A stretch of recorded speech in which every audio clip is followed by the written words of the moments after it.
What's up everybody, welcome to my ultimate basketball shoe guide. Today I'm going to try to help you choose the perfect basketball shoe for you and for your needs. By doing so, we'll go through how to choose the right size, which brand you should choose, if you should get a mid, high or low top, and most importantly, how long you can use your basketball shoes in a safe way and when it's time to replace them. At the end of the video, we'll also go through some of my current top recommendations courtesy of Kicks. You can find all the shoes we're going to talk about on their website, and if you use the code Lucas, you'll get a discount.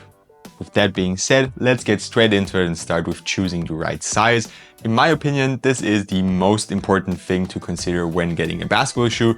You need to know if you have wide feet, if you have narrow feet or just regular sized feet, and if you have flat feet or if you don't have flat feet, because the fit can impact the performance in a massive way. For me personally, lengthwise, a size 13 would fit better because my foot is not that long, but it's extremely wide in the midfoot area. As you can see, it goes all the way over the insole of the J2s here, for example. So I need to go a full size up on all my basketball shoes. So I go with a US 14.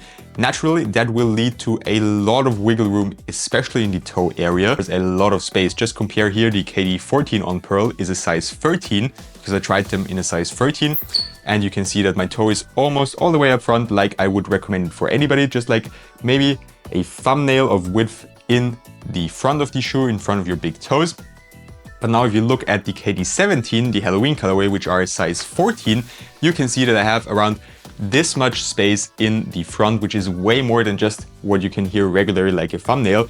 But that's just what fits me the best. This is also the reason why I get a lot of comments saying my shoes don't fit.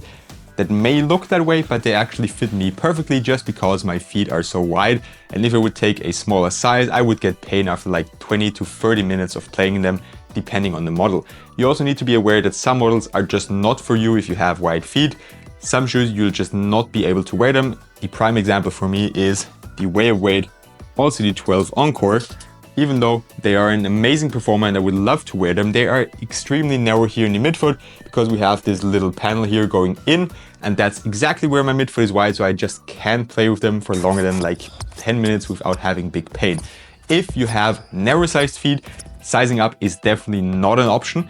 You might even have to size down on some models because they run a little bit long, like some Harden shoes. Flat footers, it can help if the shoe has the insole that goes up a little bit, like the insole of the Book 1s or insole of the LeBron 20s or 21s. In general, shoes that have a stiff midfoot or a shank plate, even better, a carbon fiber shank plate in the midfoot, are great for flat footers because usually they need a little bit more torsional support.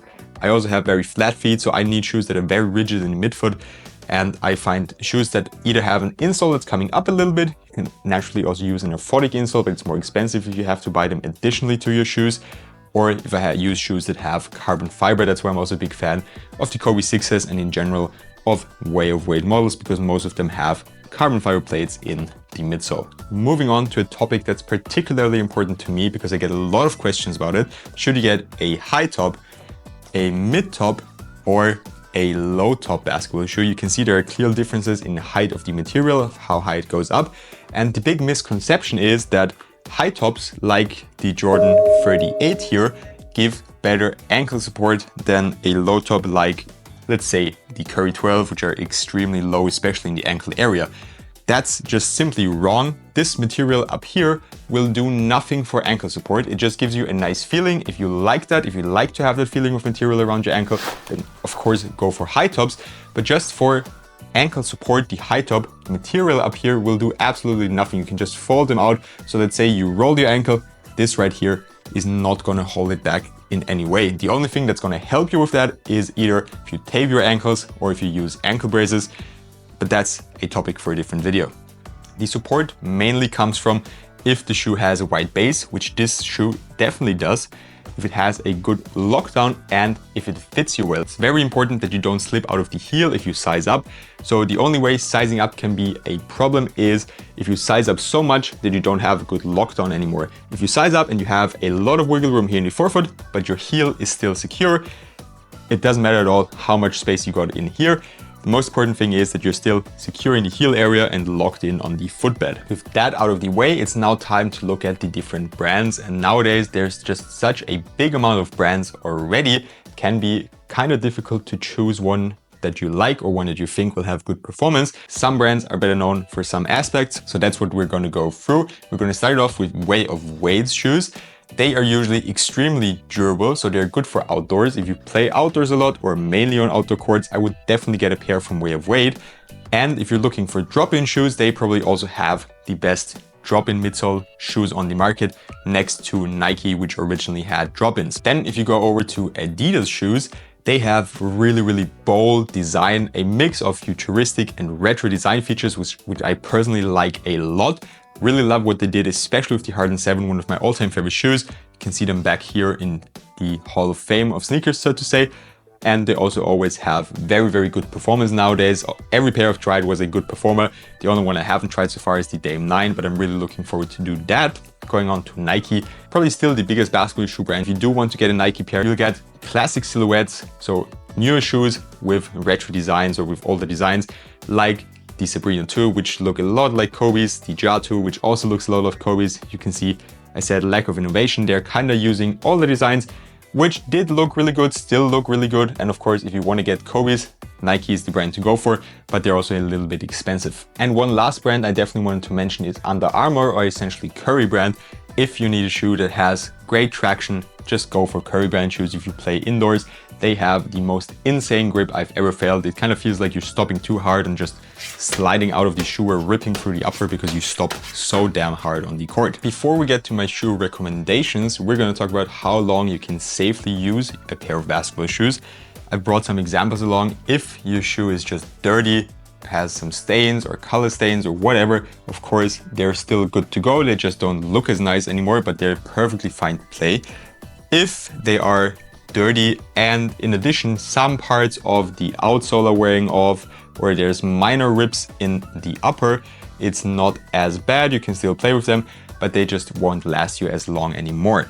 As soon as there's a big rip in the upper, especially on the outside of your foot, it's a total no-go because the support is not as good anymore and you can just literally rip through your shoe and risk a big injury. So as soon as something like this happens, even if it's only the outer layer, I wouldn't play with them anymore. It's just way too big of a risk to hoop with them.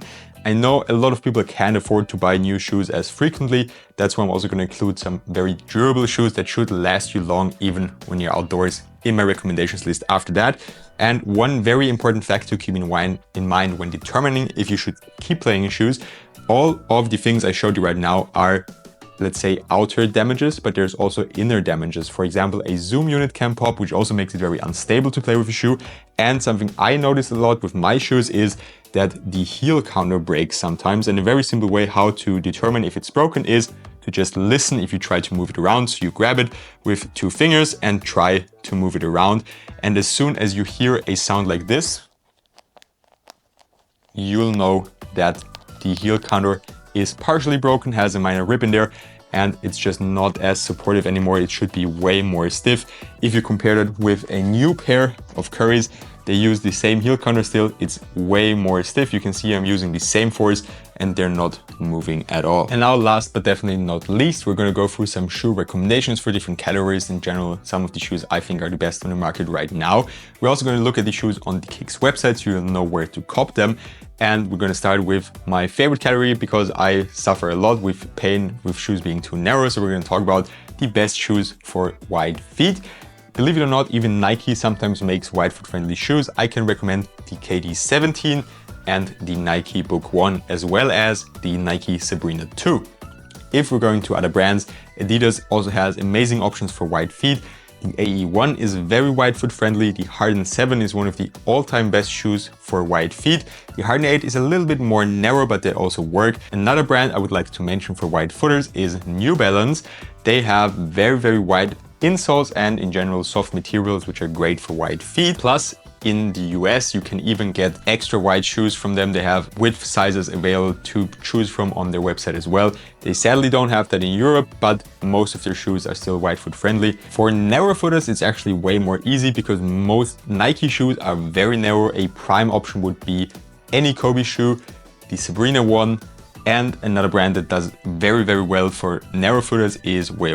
The Iceblood 2 is probably the most narrow shoe I've ever had on foot. I just wore them to record a review and to test them out a little bit, but I just couldn't keep my feet in these. For flat footers, I'd recommend anything with a carbon fiber midfoot plate or just a very stiff midfoot, or even something like the Nike Book 1, in which the insole comes up the sidewall on the inside of your foot a little bit to act as a little bit of an arch support. All the shoes I mentioned there, all the brands, they make top tier performance shoes. If you want a little bit of a deeper breakdown on my top 15 pairs that I can recommend as of right now, I highly suggest you check out this video, which is called the best shoes for your position. The position itself actually doesn't have an impact on which shoes you should choose. It's more like your personal preferences, but usually point guards like a nice and low to the ground shoe, big guys like a lot of cushioning. So that's exactly where that list comes in helpful or handy. So I'd highly recommend you check it out for even more suggestions and where to cop them. With that being said, that's all I have for you today. I hope this video was helpful. If you have any questions, if anything was not clear enough, just comment down below and I'll try to answer each and every one of them. I'd highly appreciate if you could subscribe to my channel, leave a like, and as I said, comment any questions or suggestions down below.